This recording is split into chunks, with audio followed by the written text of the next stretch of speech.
Sebelumnya kita bercakap tentang peranti siswa, manfaat penyerahan peranti kepada golongan B40 dan kita melebarkan lagi perbincangan itu untuk melihat bagaimana pula elemen kesaling hubungan dalam kerangka capaian internet yang lebih luas. Dan anda sedang menyaksikan Inklusif. Assalamualaikum dan salam bebas. Saya Syed Munawar, tetamu kita pada kali ini adalah yang berhormat Tan Sri Datuk Seri Panglima Anwar bin Haji Musa. Tan Sri, terima kasih kerana hadir sekali lagi bersama kami di Inklusif. Terima kasih. Alhamdulillah. Ya, kelihatannya Tan Sri banyak menyertai Jerayawara, banyak tempat, banyak negeri di Sarawak, di Selangor dan digambarkan bahawa Tan Sri memberikan komitmen soal capaian 5G di hampir ke semua tempat ini.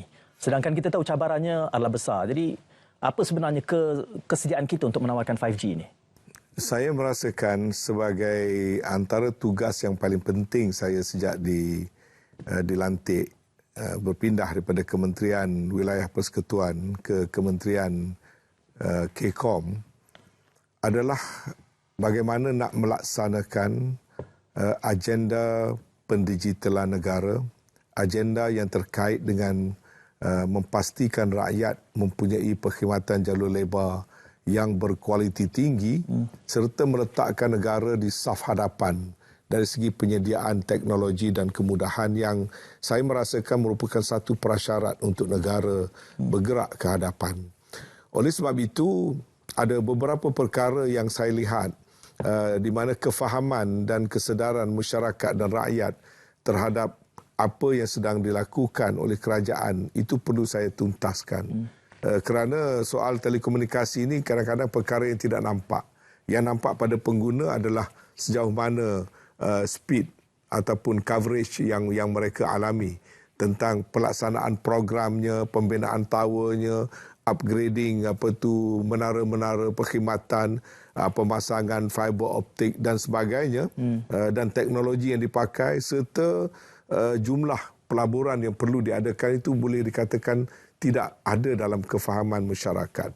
Sebab itu saya cuba merakyatkan kefahaman tentang telekomunikasi itu sendiri supaya rakyat mempunyai satu gambaran yang jelas. Misalnya dalam usaha-usaha sebelum kita nak pergi ke 5G ya, yang mempunyai matlamat yang tertentu sedikit berbeza dengan keperluan yang kita anggap basic, kita migrate daripada 2G dan 3G kepada 4G. Jadi untuk negara berpindah kepada 4G yang efisien, kita ada jendela, Pelan Jalinan Digital Negara. Dan dalam program jendela tadi, ada perkara-perkara yang dilakukan oleh kerajaan secara berfasa. Jendela 1, 2020 hingga 2022, jendela fasa 2, 23 sampai 25. Dan di bawah program jendela ialah menambah bilangan-bilangan menara di kawasan-kawasan yang belum ada capaian atau konektiviti. Kemudian membuat upgrading kepada pemancar-pemancar yang sedia ada untuk upgrade kepada 4G LTE atau long term evolution. Kemudian kita juga ada tentang penyampaian gentian optik ke premis-premis. Jadi ini kerja-kerja yang perlu dilakukan supaya kita telah set satu target di bawah program jendela, kesemua sekali kena migrate kepada perkhidmatan 4G LTE, long term evolution. Kemudian kita mensasarkan average speed mesti mencapai 35 megabit per second berbanding dengan 3G yang sekarang ini hanya kurang daripada 10. Kemudian keterhubungan itu mesti mencapai 96.9% daripada kawasan berpenduduk. Jadi itu benchmarknya. Tetapi sebagai menteri saya tidak boleh hanya menerima laporan atas kertas atau dalam mesyuarat. Sebab itu kita turun ke bawah, kita merakyatkan. Sekarang saya dalam siri jelajah bertemu dengan pemimpin-pemimpin, dengan ahli-ahli parlimen, dengan wakil rakyat, memaklumkan apa yang sedang dilaksanakan. Pada masa yang sama, proses nak upgrade mutu perkhidmatan ini tidak boleh menjadi sehala. Dia harus dua hala, yakni kita perlu mendapat feedback daripada pengguna. Dan feedback itu mesti datang dengan cepat supaya tindak balas untuk melakukan upgrading juga cepat. Lalu kita melancarkan jendela map. Melalui jendela map, rakyat dan masyarakat yang mempunyai aduan tentang pengalaman mereka berhubung dengan konektiviti dalam kawasan mereka boleh memasukkan data-data secara online. Dan dengan cara demikian MCMC ataupun Suruhanjaya Komunikasi dan Multimedia akan membuat pemantauan kerana kita perlu pula berhubung dengan syarikat-syarikat telco yang menyediakan perkhidmatan untuk turun ke lapangan memperbaiki mutu perkhidmatan di mana kita mendapat crowdsourcing information tadi. Ya. Jadi proses ini saya perlu rakyatkan, musyarakatkan supaya semua orang faham rancangan yang dijalankan. Yang lebih penting adalah saya perlu memantau supaya pelaksanaan, kerana teorinya bagus, blueprintnya bagus, dasarnya bagus, tapi pelaksanaannya mungkin lambat, mungkin slow dan sebagainya. Jadi saya mendapati proses ini perlu ditangani dengan gigih kerana ia tersangat penting. Jadi dalam kita membicarakan jendela dan 4G, negara kita perlu masuk ke ambang terkini dunia telekomunikasi, yakni dunia perkhidmatan 5G. Ya. Walaupun kita tahu untuk kegunaan biasa, rakyat untuk kegunaan harian yang biasa, perkhidmatan 4G sudah memadai apabila kita boleh mencapai average speed yang macam saya sebutkan tadi. Tetapi untuk pembangunan negara di masa akan datang, industri di masa akan datang, aplikasi teknologi masa akan datang memerlukan 5G.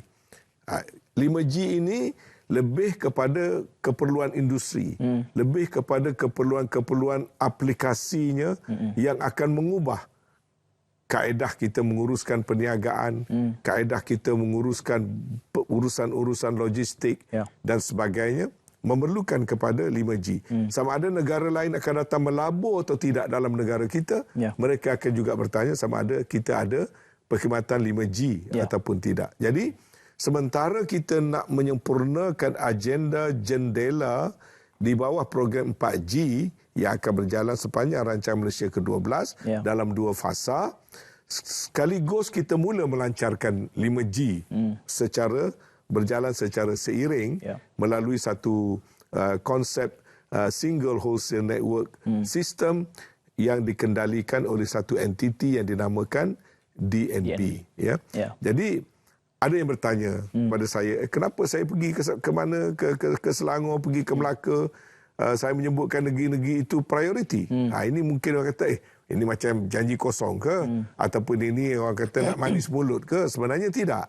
Sebab apa yang kita akan lakukan ialah waktu kita menyediakan 3G, 4G dulu, nak sampai coverage 80% tu daripada kawasan berpenduduk telah memakan masa hampir 8 tahun.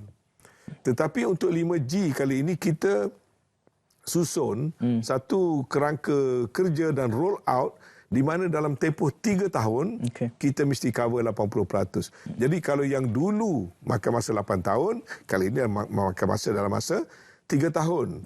Jadi negeri-negeri tertentu seperti Johor, Melaka, Selangor, Sarawak, Pulau Pinang, itu telah dimasukkan dalam, kita masukkannya dalam fasa 1B. Fasa 1 lebih bersifat trial. Sebenarnya Selangor dah terlibat di Cyberjaya. Cyberjaya itu Selangor. Kemudian di wilayah Persekutuan. Jadi wilayah Persekutuan di Kuala Lumpur, wilayah Persekutuan Putrajaya dan di Cyberjaya Selangor, kita telah mulai pada Disember yang lepas, tapi dia lebih bersifat trial, belum full swing. Tapi 5G sudah dimulakan di negeri Selangor. Jadi bila 2-3 hari lepas saya kata Selangor prioriti, orang kata betul ke ini janji ke? Bukan janji. Di Selangor dah dimulakan. Cuma kita perlu perluaskan. Jadi negeri-negeri yang banyak industri, negeri-negeri yang tinggi kepadatan penduduk sememangnya akan diberikan keutamaan untuk disegerakan.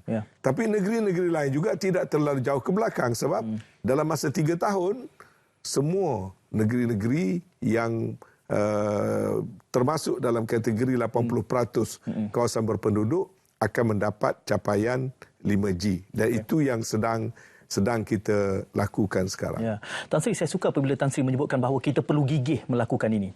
Kritiknya mengatakan apabila Tan Sri turun ke lapangan dan membuat audit kederasan capaian yang ada, tentulah pihak telco boleh beggar perkakasan yang ada untuk memastikan Menkom ada, stabil dan laju. Apa berlaku apabila Menkom mula meninggalkan lokasi yang dilawat? Saya ni military train. Saya ni daripada RMC.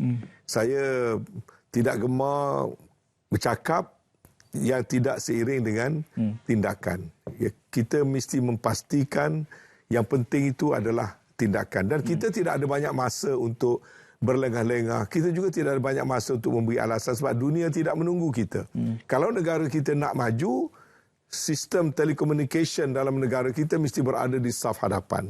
Jadi, tetapi kompleksnya ekosistem telekomunikasi dan perkhidmatan jalur lebar ni, dia melibatkan banyak pihak.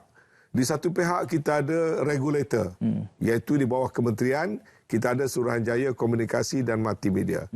SKMM mesti bertindak proaktif. SKMM jangan terima saja laporan-laporan yang diberikan seolah-olah di bawah sana tidak ada masalah.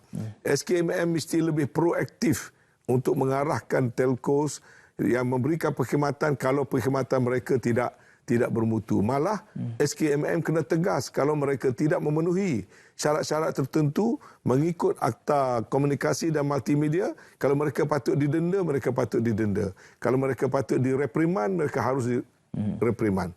Itu satu daripada perkara yang perlu saya lihat dan melaksanakannya. Pada masa yang sama, negara kita telah menjadikan perkhidmatan jalur lebar ini sebagai suatu perkara yang dikendalikan oleh swasta. Dan beberapa syarikat tertentu sahaja telah diberikan spektrum. Ada 9 syarikat telah diberikan hak untuk memiliki spektrum, sama ada kita panggil secara AA ataupun secara jangka yang lebih panjang. Tetapi perkhidmatan, terdapat 6 syarikat yang memberikan perkhidmatan mobile. Jadi prestasinya bukan duduk pada kerajaan, prestasinya duduk pada syarikat. Mereka telah diberikan spektrum, mereka telah diberikan hak. Jadi kalau mereka pula, kerana mereka swasta, mereka ada cara mereka sendiri. Masing-masing bisnes strategi nak dapat keuntungan. Mungkin mereka menilai daripada nilai-nilai komersial. Tetapi kita kerajaan tidak boleh membiarkan saja, walaupun kita mengamalkan laissez-faire ekonomi, walaupun capitalist system, tapi kita kena ada rakyat yang kita kena jaga. Kawasan yang tidak atraktif, kawasan yang kurang menguntungkan, kita mesti ada intervention supaya semua rakyat mendapat hak yang sama. Jadi itu juga saya terpaksa melihat, sebab tu saya buat program jelajah konektiviti. Mana saja pergi saya akan cek. Dan kalau saya dapati tak memuaskan, telco akan diberikan notification. Please come down, please improve your service, please do something immediately. Ataupun kalau perlu masuk dalam perancangan jangka sederhana, jangka panjang mesti dilakukan. Sebab soal perkhidmatan dia dynamic. Dia bukan buat satu perkara terus jadi perfect. Sebab teknologi berubah, pola kepenggunaan berubah. Satu kawasan misalnya ada konektiviti yang bagus, maka ramailah orang pergi buat rumah kat situ. Ramailah orang pergi bina bangunan kat situ. Dan ramailah orang menggunakan pada satu masa yang sama.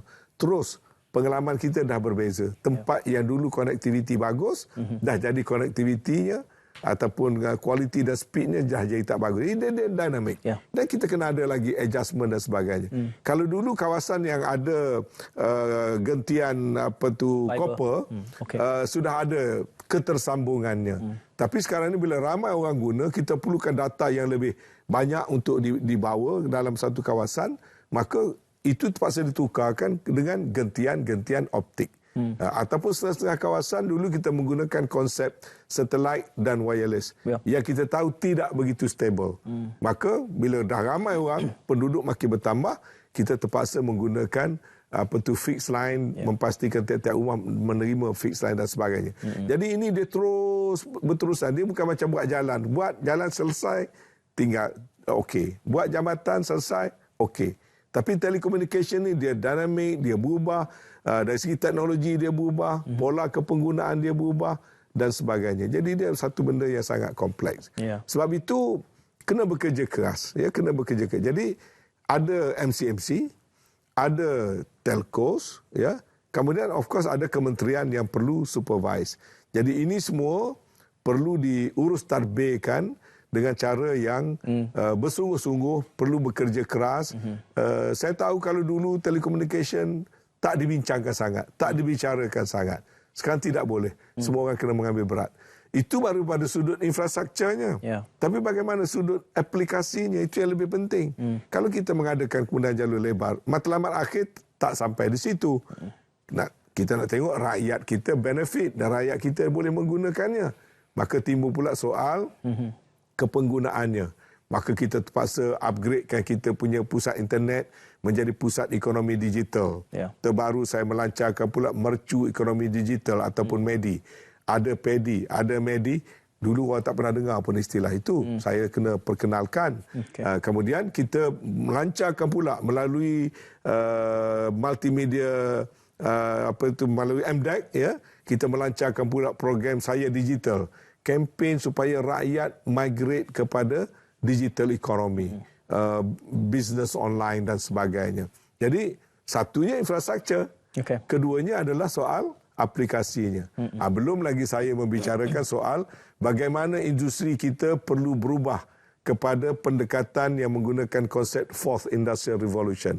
Ladang-ladang sawit kita perlu menggunakan teknologi lebih tinggi dalam sektor perubatan, dalam sektor pembuatan, dalam sektor urusan logistik, bagaimana kita manage kita punya port, bagaimana kita manage kita punya airport. Yang ini bila adanya perkhidmatan 5G, kita akan lihat satu transformasi yang besar di mana teknologi yang menggunakan 5G ini akan melakukan total transformation yang menentukan tahap kedudukan negara kita. Jadi the whole ecosystem ini di bawah telekomunikasi bukan satu perkara yang mudah. Ia perlu pada susulan dan perlu tindakan-tindakan yang tuntas oleh kementerian sendiri.